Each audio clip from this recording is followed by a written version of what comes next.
Praise the Lord. പ്രിയപ്പെട്ടവരെ, ഒരു പുതിയ ദിനം കൂടെ ദൈവം നമുക്ക് ദാനമായി തന്നല്ലോ.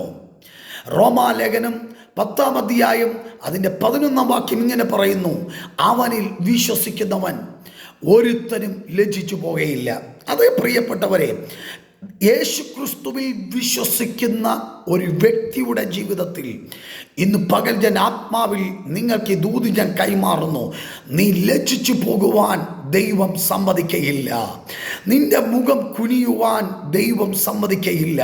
നീ പരാജയപ്പെടുവാൻ ദൈവം സമ്മതിക്കയില്ല. എല്ലാം അസ്തമിച്ചു, ഇവിടം കൊണ്ടെല്ലാം തീർന്നു എന്ന് പറയുന്ന ആമൻ ഒരു നീതിമാനായ വ്യക്തിയാണ് താങ്കളെങ്കിൽ താങ്കളുടെ ജീവിതത്തിൽ നിന്റെ മുഖം ലജ്ജിക്കുവാൻ ദൈവം അനുവദിക്കയില്ല. ആമേൻ. ഇതിവിടം കൊണ്ട് ഞാൻ അവസാനിച്ചു, അയ്യോ ഞാൻ ഈ പരീക്ഷ എഴുതി ഞാൻ തോറ്റുപോയി, അയ്യോ എനിക്ക് മുന്നോട്ട് പോകാൻ കഴിയത്തില്ല, അയ്യോ എനിക്കൊരു ഉപജീവന വഴികൾ തുറക്കപ്പെടുന്നില്ല, അയ്യോ ഞാൻ ഇൻ്റർവ്യൂ അറ്റൻഡ് ചെയ്തു, അയ്യോ അത് പരാജയപ്പെട്ടു, അയ്യോ ഞാൻ ഇന്ന രോഗത്തിന് മരുന്നെടുത്തു, അതിന് കുറവുണ്ടാകുന്നില്ല, എല്ലാ വിഷയത്തിനും പരാജയമാണ്. ഇന്ന് പകൽ ഞാൻ ആത്മാവിൽ ദൂത് കൈമാറട്ടെ, നീ പരാജയപ്പെട്ടു പോകുവാൻ ദൈവം അനുവദിക്കില്ല. അവിടെ പറയുന്ന അവനിൽ വിശ്വസിക്കുന്നവൻ ഒരുത്തനും ലജ്ജിച്ചു പോകുകയില്ല. പ്രിയപ്പെട്ടവരെ, നീ ലജ്ജിക്കാൻ ദൈവം അനുവദിക്കത്തില്ല. നിന്റെ മുഖം വാടാൻ ദൈവം അനുവദിക്കത്തില്ല.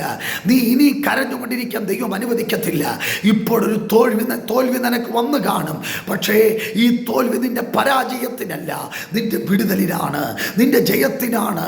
യോസേപ്പേ, നീ പൊട്ടക്കുഴിയിൽ വീണത് ആമേൻ എന്നും നീ അവിടെ കിടക്കാനല്ല, നിന്റെ ദർശനം മുന്നോട്ട് പോകുക, നിന്റെ സ്വപ്നം ചലിക്കുക, ഇവിടം കൊണ്ട് നീ തീരുകയല്ല. ദാനിയേലേ, നീ സിംഹക്കുഴിയിൽ വീണെന്ന് വിചാരിച്ച് നീ ഇവിടം കൊണ്ട് തീരാൻ പോകുകയല്ല, സിംഹക്കുഴിയിൽ അവൻ നിന്നെ കയറ്റും. അതേ പത്രോസേ, നീ കാരാഗ്രഹത്തിൽ വീണത് ആമേൻ ഹല്ലേലൂയ നീ തകർന്നു പോകാനല്ല, ഇവിടെ കൊണ്ട് നീ അവസ്തമിച്ചു പോകാനല്ല. ആമേൻ.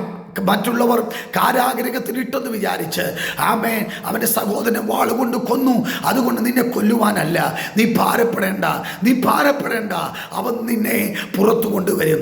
3-ാം കാവലും 1-ാം കാവലും 2-ാം കാവലും 3-ാം കാവലും കഴിഞ്ഞ് പട്ടണവാതിക്കലും കഴിഞ്ഞ് ദൈവത്തിൻ്റെ ദൂതൻ നിനക്ക് വേണ്ടി ഇറങ്ങി വരും. നിന്റെ മുഖം ലജ്ജിക്കുവാൻ ദൈവം അനുവദിക്കില്ല. ആ പൗലോസും ശീലാസേ, കാരാഗ്രഹത്തിൽ ആപത്തിൽ നിന്റെ കൈകാലുകൾ പൂട്ടിയെങ്കിൽ നിന്റെ മേൽ ഒരു ദൈവിക നിയോഗം വെളിപ്പെടും. നിന്റെ കാമത്തിലെ ശക്തികൾ തകർക്കപ്പെടും. നീ ഭാരപ്പെടരുത്. യോഹന്നാനെ, നീ പത്മോസിൽ വന്നെന്ന് വിചാരിച്ച് ഇവിടെ നീ ഏകാന്തതയായിരിക്കാം. ഈ പത്മോസിൽ എനിക്ക് നിനക്ക് വേണ്ടി ഇറങ്ങി വരണം, എനിക്ക് നിനക്ക് വേണ്ടി ഇറങ്ങി വരണം.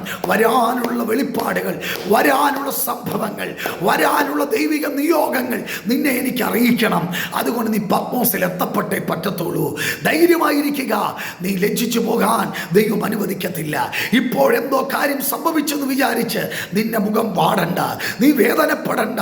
നിനക്ക് വേണ്ടി ഒരു കരം ഇന്ന് പകൽ ചലിക്കുന്നു. ഇന്ന് പകൽ പരിശുദ്ധാത്മാവ് നിനക്ക് വേണ്ടി ചലിക്കുന്ന പകലാണ്. വിശ്വസിക്കുക. അവങ്കിലേക്ക് നോക്കിയുടെ മുഖം പ്രകാശിതമായി, അവരുടെ മുഖമോ ലജ്ജിച്ചു പോകത്തില്ല. God bless you in Jesus name. Amen.